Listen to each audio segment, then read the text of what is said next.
Bien, en esta oportunidad vamos a hablar sobre la primera semana del desarrollo. Si ven que voy hablando muy lento, suben la velocidad del video. Empecemos. Lo primero que tenemos que ver siempre es este cuadro. Este cuadro, como dijimos en videos anteriores, nos sirve para poder ponernos en contexto sobre el lugar en donde estamos parados en el desarrollo embrionario, ¿sí? Lo que tenemos que ver ahora en esta oportunidad es la primera semana, que obviamente está dentro del periodo preembrionario. Lo que vimos en el video anterior fue la fecundación que se producía en el tercio distal de la trompa de falopio y que terminaba dejando una estructura llamada cigoto. Bien. Ahora bien, entonces vamos a ver la primera semana. La primera semana, como dijimos, está dentro del periodo preembrionario. El proceso que sucede en la primera semana se va a denominar segmentación o clivaje del cigoto. Al final de esta primera semana vamos a terminar formando una estructura que se va a denominar o que se va a llamar blastocisto. Ahora bien, ustedes también tienen que recordar que en la primera semana se produce el traslado de este embrión en formación desde el tercio distal de la trompa de falopio, cuando se forma el cigoto, hasta el endometrio. ¿Sí? Perfecto, eso entonces como un panorama general para ver qué es lo que va a pasar en la primera semana. Vamos a utilizar esta imagen, ¿sí? Y esta imagen básicamente para poder explicar este proceso de la primera semana. Pero ustedes antes obviamente tendríamos que recordar qué había sucedido al final de la fecundación. Al final de la fecundación, como habíamos dicho, la última etapa de la fecundación era la anfimixis. Bien, la anfimixis, que era básicamente en ese proceso o en esa etapa donde los cromosomas que ya estaban duplicados se vuelven a condensar y se ubican en la zona ecuatorial de la célula como si fuera una metafase mitótica común. Básicamente podríamos decir que es como una metafase de la primera mitosis y de la segmentación, la anfimixis. ¿Sí?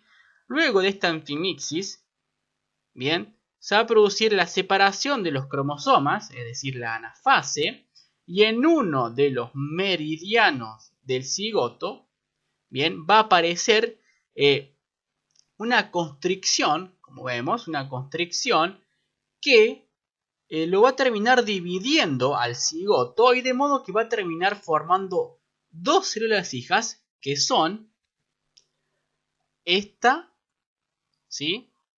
Y esta, ¿bien? Estas son dos células que son de igual tamaño y que son diploides y que se denominan o se llaman blastómeras. Todas las células del embrión en la primera semana se denominan blastómeras. ¿Bien? Ahora bien, ¿en dónde nos ubicamos ahora? Acá, estamos acá, ¿sí? En el día 1 se formó estas dos blastómeras, ¿sí? Día 1, estamos acá, ¿sí? Primera división, en el día 1 se formaron estas blastómeras. Bien, y como ven, el embrión todavía tiene la membrana pelúcida. Esto que vemos acá, la membrana pelúcida, todavía la tiene, no la perdió. Perfecto, esta es la primera división. Luego le continúa una segunda división en el segundo día, ¿bien? En el día 2, acá la vemos, en el cual se van a seguir dividiendo estas blastómeras y van a originar ahora a 4 blastómeras. Acá vemos a 1, 2, 3 y 4. ¿Sí? Estas blastómeras, como ven, están un poco más alargadas.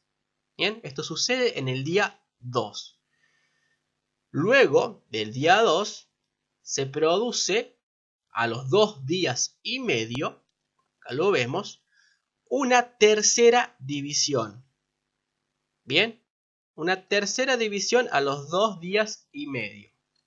Bien, en la cual esta tercera división ahora se hace a nivel del ecuador del embrión, que termina dejando 4 células por encima y 4 células por debajo, los cuales 4 más 4 serían 8 blastómeras. Bien, entonces en la tercera división a los 2 días y medio se formaron 8 blastómeras. Bien, si las contamos, acá tenemos 1, 2, 3, 4, 5, 6, 7 y 8. Bien. Y acá la vemos, ¿sí? Vemos que se va acercando a la unión útero-tubaria. ¿Perfecto? Bien.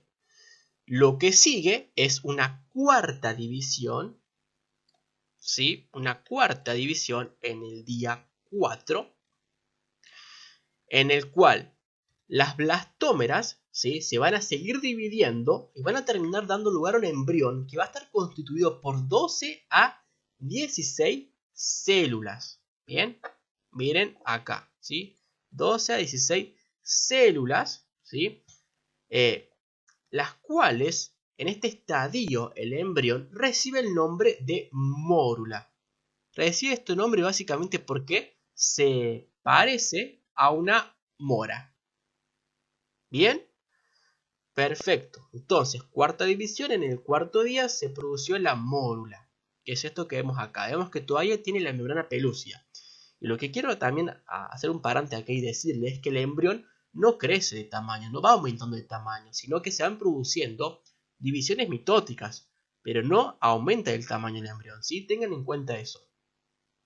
Ahora bien, lo que sucede ahora, o lo que le va a seguir, es una quinta división, ¿bien? De segmentación. ¿Qué pasa? Esta quinta división, o en esta quinta división, el sincronismo mitótico se rompe. Esto es importante que lo sepan, ¿sí? Es decir, que si se rompe el sincronismo mitótico, las células dejan de incrementarse de forma geométrica, por así decirlo, ¿bien? Tienen que tener en cuenta. Entonces, en la quinta división, el sincronismo mitótico se rompe, ¿bien? ¿Y por qué se rompe el sincronismo mitótico? Se rompe el sincronismo mitótico porque van a haber blastómeras que se van a dividir lentamente, que son las blastómeras que van a formar algo que se llama macizo celular interno, que ahora vemos en la imagen qué es, pero les adelanto que es esto, ¿bien?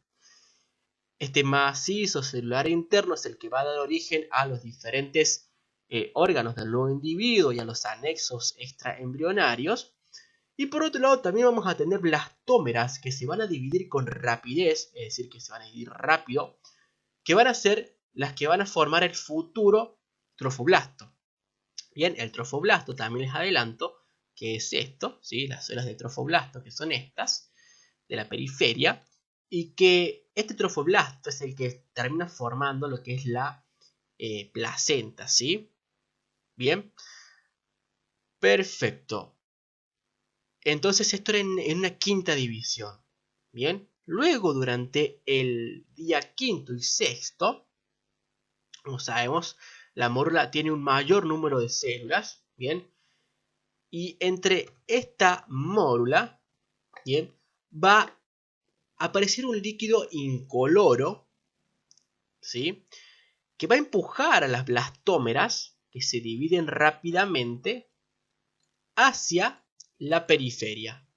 Bien, entonces estas blastómeras que se dividían rápidamente, empujados por este líquido incoloro, se empujan, digamos, hacia la periferia, es decir, hacia la membrana pelúcida, terminan formando estas células que son las células del trofoblasto. Bien, todas estas células de la periferia que son las células del trofoblasto. Y la cavidad que se forma acá se denomina blastocele. Y en la blastocele, bien, que es toda esta cavidad, por encima tenemos esto, que son las células que se dividen lentamente, que terminan formando esta estructura que se llama macizo celular interno. Ahora lo vemos con los nombres y todo con las flechitas, ¿sí? Solamente ahora estoy relatando esto. Muy bien. Luego, estas células del macizo celular interno van a generar, bien, o van a formar el hipoblasto, ¿sí?, que está compuesto por una sola capa de células, que ahora también lo vemos en la imagen. Lo que pasa ahora, bien, una vez formado todo este macizo celular interno, el hipoblasto, las células del trofoblasto y esta cavidad blastocele, es que la membrana pelúcida ahora sí se va a perder. Bien, ven que la membrana pelúcida se perdió ahora, ¿sí? De modo que ahora el embrión después de este quinto y sexto día, va a llegar al sexto día y va a tender a poder implantarse en el endometrio. ¿Sí? Y es así básicamente como se van produciendo las diferentes divisiones que terminan con esta estructura, que es el blastocisto, que está formado por esta blastocele, esta cavidad, las células del trofoblasto y las células del macizo celular interno. Bien, y las células del hipoblasto. Pero ahora veamos bien la anatomía que se terminó formando, ¿sí? Al final del séptimo día. Es esto. Lo mismo, ya lo repetimos miles de veces, pero lo volvemos a repetir.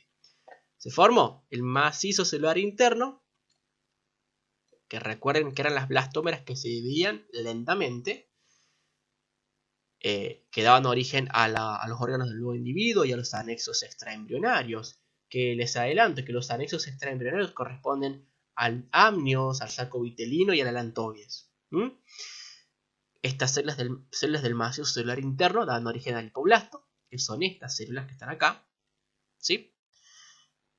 Y por otro lado teníamos toda esta cavidad que era la blastocele. Y también en la periferia teníamos a las células del trofoblasto, que eran esta, que recordemos que este trofoblasto daba origen al primer rudimento de la placenta. ¿Bien? Y eran las células que se dividían rápidamente. Esta es la anatomía que nos quedó de un embrión de 7 días. Esto es el blastocisto. ¿Sí? Ahora bien, este blastocisto, como ustedes ya se deben imaginar, en el día 7 va a llegar al endometrio. Y entonces este blastocisto, al llegar al endometrio, tiene que empezar, o mejor dicho, comenzar a implantarse en el endometrio. Con lo cual lo que va a hacer primero es tratar de adherirse. Con lo cual en esta imagen lo que vemos es al blastocisto tratando de adherirse a las células del epitelio endometrial, del endometrio obviamente, a través o por medio de lo que es su polo embrionario. Este sería el polo embrionario del blastocisto. El polo contrario sería el polo vegetativo. ¿Está bien? Ahora bien, veamos la nutrición del embrión en esta primera semana. Siempre se suele preguntar cómo se nutre el embrión en las diferentes semanas. En la primera semana el embrión se va a nutrir de la siguiente manera. Las blastómeras, que son las células que veíamos recién, se van a nutrir con sustancias que son secretadas por las trompas de falopio y por las glándulas uterinas, ¿sí? Es decir, sustancias que secretan las trompas de falopio y las glándulas uterinas. Bien, que ustedes tienen que recordar, como vimos en el primer video de embriología en la clase de introducción, que estas glándulas uterinas van a estar en plena fase secretoria, ¿sí?